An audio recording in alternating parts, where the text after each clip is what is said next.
Bismillahirrahmanirrahim. Assalamualaikum warahmatullahi ta'ala wabarakatuh. Selamat pagi semuanya. Semoga selalu dalam keadaan sehat walafiat. Pagi ini saya Rindiana akan menjelaskan tentang ilmu ekonomi. Baik, teman-teman semuanya, apa sih yang akan kita bahas pada pagi ini? Yaitu ada 4 kategori yang akan saya bahas. Yang pertama itu ada definisi ilmu ekonomi, yang kedua jenis-jenis analisis ekonomi, yang ketiga sifat-sifat teori ekonomi, dan yang terakhir ada alat-alat analisis ilmu ekonomi.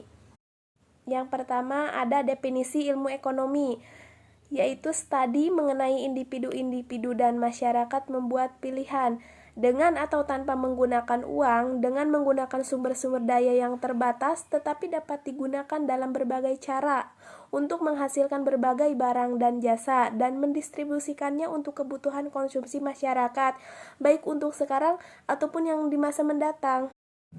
Yang kedua itu ada jenis-jenis analisis ekonomi.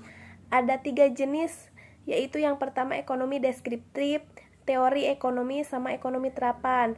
Apa sih ekonomi deskriptif? Itu adalah analisis ekonomi yang menggambarkan keadaan yang sebenarnya terjadi dalam perekonomian.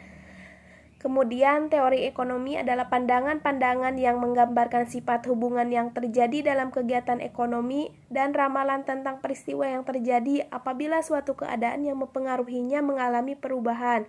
Yang ketiga yaitu ekonomi terapan, cabang ilmu ekonomi yang menelaah tentang kebijakan yang perlu dilaksanakan untuk mengatasi masalah-masalah ekonomi. Nah, selanjutnya ada sifat-sifat teori ekonomi.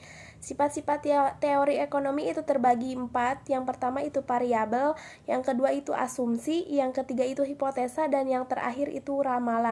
Apa sih variabel itu? Variabel merupakan suatu besaran yang nilainya dapat mengalami perubahan.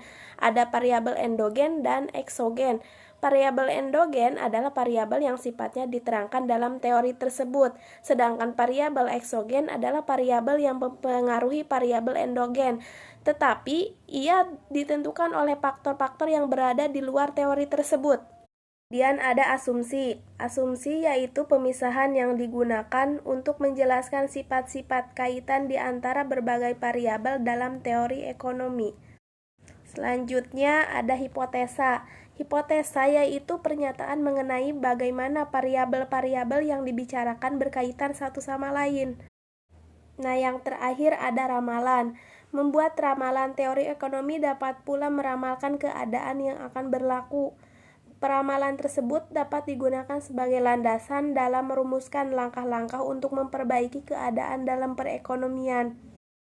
Kemudian ada alat-alat analisis ilmu ekonomi, yaitu kurva atau grafik. Apa sih kurva itu? Kegunaan kurva itu mempermudah dan memperjelas isi teori ekonomi. Nah, ada juga sifat-sifat penting kurva. Yang pertama, itu kurva mempunyai 2 sumbu, yaitu vertikal dan horizontal. Yang kedua, itu tiap sumbu menjelaskan nilai dari suatu variabel. Dan yang terakhir yaitu semakin ke atas atau ke kanan menggambarkan bahwa nilai variabel semakin besar. Dapat kita simpulkan ya, ringkasan materi pada hari ini yaitu kesenjangan antara kebutuhan tak terbatas. Dengan alat pemuas terbatas perlu adanya ilmu ekonomi untuk memilih, mengalokasi dalam kegiatan pemenuhan kebutuhan sehingga mencapai kesejahteraan. Terima kasih semuanya.